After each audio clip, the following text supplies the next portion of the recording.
So I saw this morning. Ryan Grimm, the great Ryan Grimm, did a breakdown of something I had never heard before about a claim surrounding the relationship that he had with Monica Lewinsky and Israeli intelligence.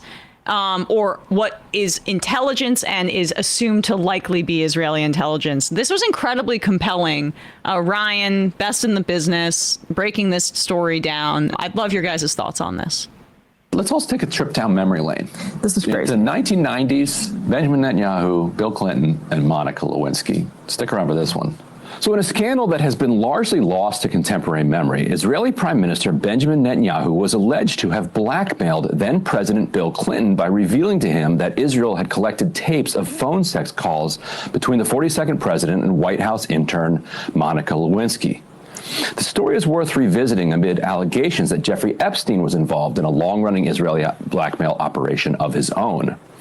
So Clinton met with Netanyahu in the Oval Office in February 1997. Subsequently, according to testimony Lewinsky gave to the special counsel's office, Clinton's secretary Betty Curry reached out to Lewinsky to invite her to an Oval Office meeting, telling her Clinton, quote, had something important to tell her, unquote. It would turn out to be their final sexual encounter, but Clinton also used the opportunity to tell her that a, quote, foreign embassy had tapped his phone and recorded their conversation, Lewinsky said. Clinton did not specify which embassy, though the meeting with Lewinsky came the month after his meeting with Netanyahu.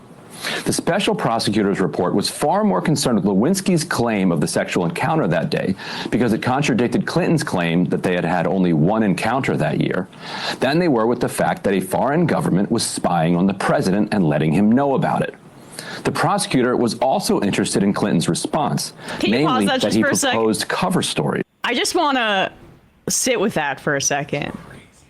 This was, a Republican-led, obviously, investigation into Bill Clinton, and we know how the Israel lobby is so bipartisan, but, I mean, the Israel lobby also has increased in the amount of money that it's contributed since that time period. But it was bipartisan, but there were still like Kufi and all of those Republican Zionists on the side of that might have been interested in just glossing over that detail to get to the salacious elements of it. Like if they were trying to hit him politically, you could say, how could this White House have been so careless to have a foreign entity allegedly spying on the president and gathering this kind of information? Why wouldn't they make hay of that and only the sexual stuff? I understand the Republicans are puritanical, but it seems like it could have been a layup, right? Yeah, no, I kind of think that like perhaps the scandalous nature of this is maybe a little overstated. And by that, I would mean like, I fully believe this happened, right? Based on what because I've also watched this clip and seen the reporting. So I believe it happened. But I would also say that this is always probably happening. We know that the United States government taps our allies' phones. Angela Merkel famously got very upset about that when it came out. I think when Edward Snowden released that information that we were tapping our allies' phones. So to some degree, this is just the way that like geopolitics is executed at the highest levels. The fact that Israel is doing this sort of thing to American presidents, I think specifically that relationship, gives credence to other things that people might be insinuating are happening within the, the current political landscape. But to some degree, this is on Bill Clinton being like a skis because, that's just ultimately, I think, how a lot of espionage, things like that are done. Who got the tap into the White House would be an interesting question. Like, how did they tap the phone? Like, is it somebody with access to the White House? Is it like an AIPAC handler who came in there and did that? Those questions specifically I find interesting. But the overarching story, I think, is like, within what I expect from watching television and also having read our, yeah, but you have like an accurate academic view of how intelligence services operate. A lot of like the narrative around this kind of thing is dismissal or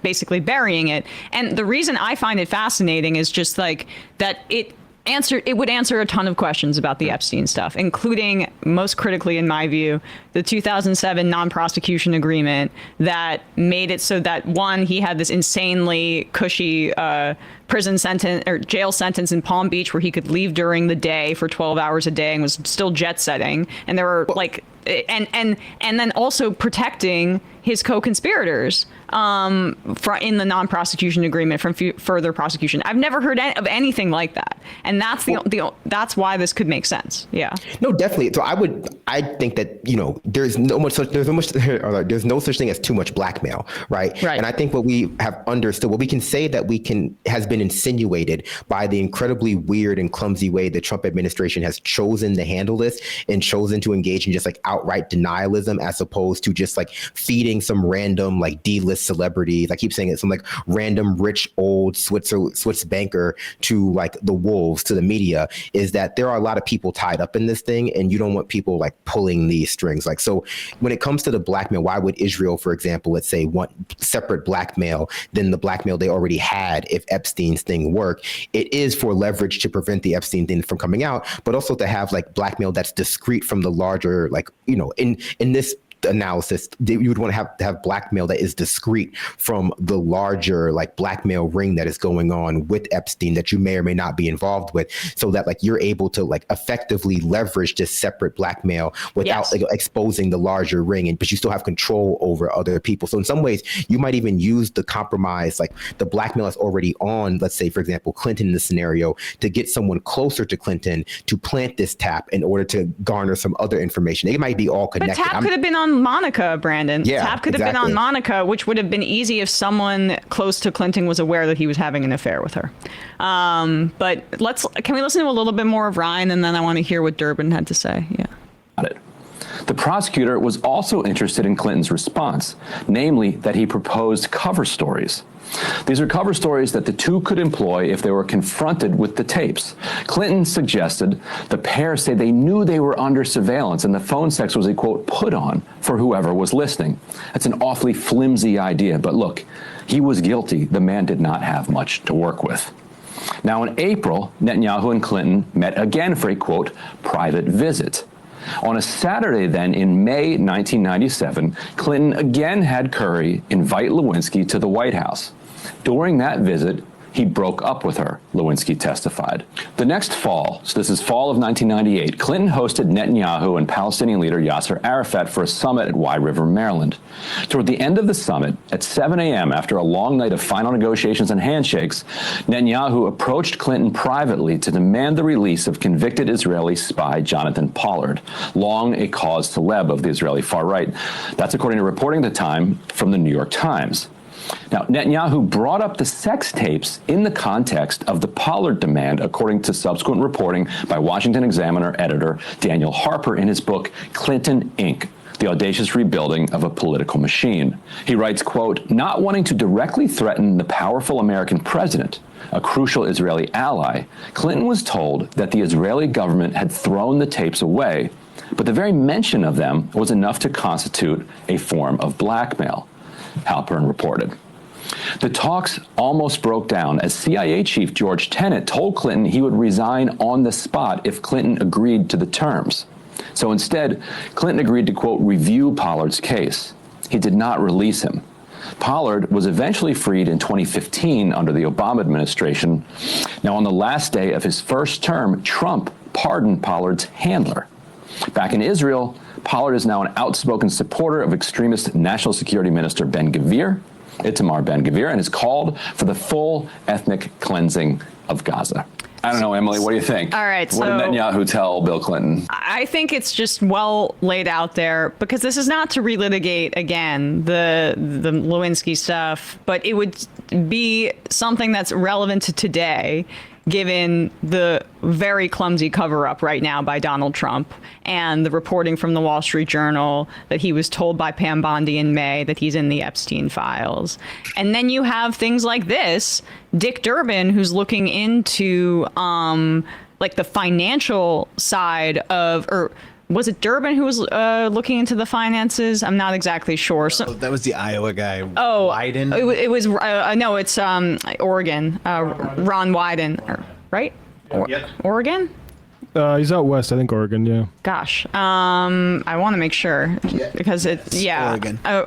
So yeah, he was looking into some of the financials, but this was 2 days ago. Dick Durbin talking about the FBI flagging allegedly the documents that had Trump mentioned, the Epstein documents, when Trump was mentioned.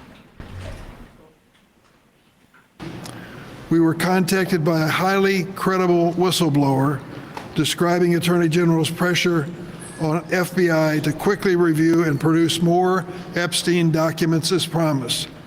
For 2 weeks in late March, the FBI assigned approximately 1,000 personnel in its Information Management Division and hundreds of additional agents from the New York field office to work 24-hour shifts to review and produce more Epstein documents. These officials were told to, quote, flag any records in which President Trump was mentioned. Essentially, agents were pulled out of their field from their work combating narcotics and violent crime to review this mountain of documents. Other important FBI work was effectively shut down, according to the whistleblower. Using tens of thousands of personnel hours at the expense of public safety for no other reason than to try to bolster baseless claims you've made is unconscionably reckless. President Trump has not helped the situation. Despite his administration continually making promises about transparency on Epstein and the existence of records that they have not produced, he is currently telling the country that it is all a, quote, scam, unquote. Last week, President Trump posted on his personal social media site, and I quote, "My past supporters have bought into this BS, hook, line, and sinker. They haven't learned their lesson and probably never will," unquote, from President Trump. This is the way the president is talking about his own constituents, who are raising concerns about the very claims President Trump's campaign surrogates and administration officials have repeatedly raised. President Trump and Attorney General Bondi are directly responsible for the confusion and mistrust. Okay, all right. Well, I just wanted the part about, the FBI assigning the records. But anyway, you guys take the floor in terms of like the investigations that you think are most promising and fruitful here. I mean, he's not saying anything that I didn't already know. I'm just honestly glad that we can all go back to admitting that the files exist, because I do think that the week in which people were saying like maybe there was no files, maybe Dan Bongino is like a hologram, maybe Pam Bondi was referring to like just the evidence broadly and not a list.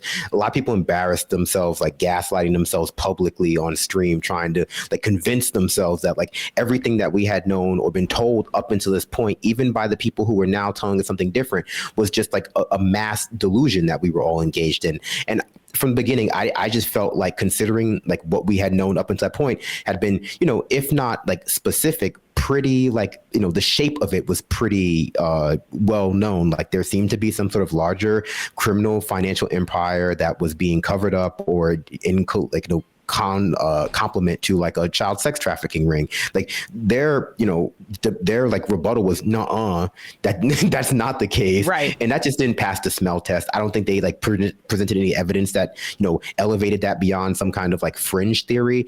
And so I'm not surprised by this. I'm just glad that we can, at least go back to having a real conversation, and like the lazy gaslighting about there being no list, there are no files, like lone pedo theory, all of these things that were like, just not realistic. I think I'm happy we can go back to being a little bit more reasonable.